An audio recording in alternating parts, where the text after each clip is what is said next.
வணக்கம், நான் doctor Christie. இன்னைக்கு நாம பார்க்க போற கிளினிக்கல் கண்டிஷன் அட்டிகேரியா. தோல்ல ஏற்படுற அலர்ஜி, ஒவ்வாமையினால ஏற்படுற திடீர் தடிப்புகள், வீக்கம், திடீர்னு ஊரலோட செவந்து போய் இல்லை கத்தி வச்சு அப்படி நேர்கோட கிழிச்ச மாதிரி இருக்கும். இல்லை ஏதோ புத்தகத்திலையோ இல்லை சாவியில் தெரியாமல் இப்படி அழுத்தி உட்காந்துட்டோம் அப்படின்னா கூட அந்த சாவியோட தடம் அப்படியே கையில் பதிஞ்சிரும். இந்த மாதிரி ஏற்படுற தோல் அலர்ஜியை தான் அட்டிகேரியா அப்படின்னு சொல்கிறோம்.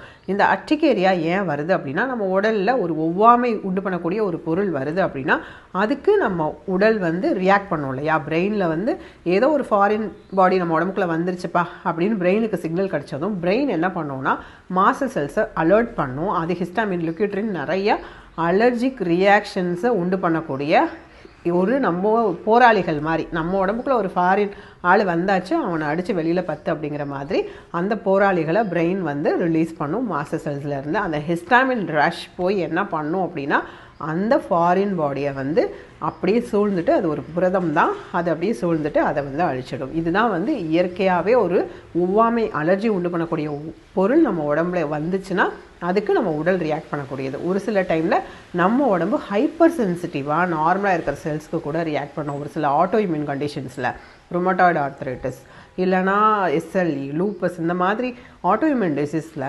ஹெல்தியான செல்ஸையே ஃபாரின் மெட்டீரியல் அப்படின்னு நினச்சிட்டு கூட நம்ம உடம்பு ரியாக்ட் பண்ணும். ஒரு சில டைம் ப்ரெக்னென்சி டைம்லையும் ப்ரெக்னென்சிக்கு அடுத்தபடியாகவும் ஆட்டோ ஆன்டிபாடிஸ் ஜென்ரேட் ஆகும்.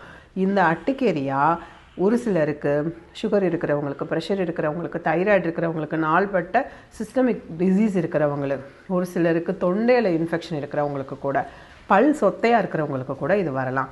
இல்லை வயிற்றில் குழந்தைகளுக்கு கிருமிகள் இருந்தால் கூட இந்த அலர்ஜிக் ரியாக்ஷன் வரலாம்.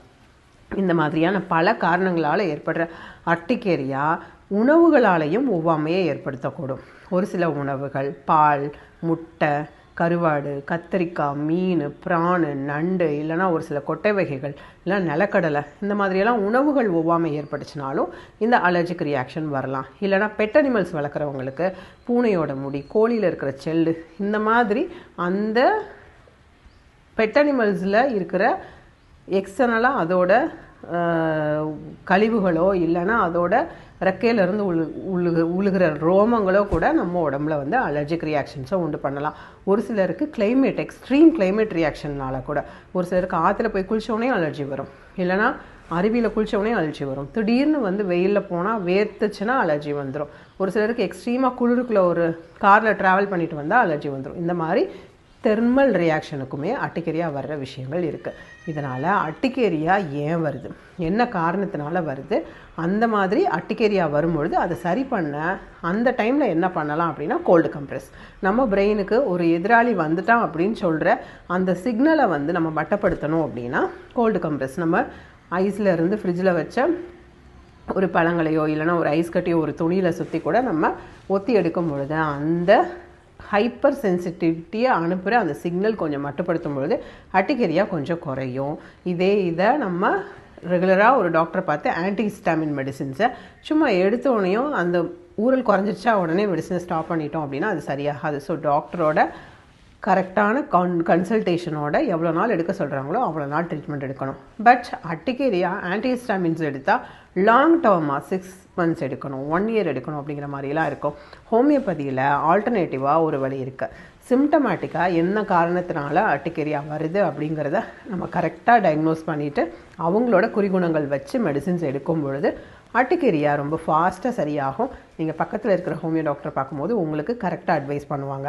ஏன்னா ஒரு பூரானோ பூச்சியோ கடிச்சா அதனால் வர்ற வீக்கம், வலி, ஊரல், அரிப்பு, இதுக்கு எப்பிஸ்லடம் ரொம்ப பெஸ்ட்டாக ஆக்ட் பண்ணும்.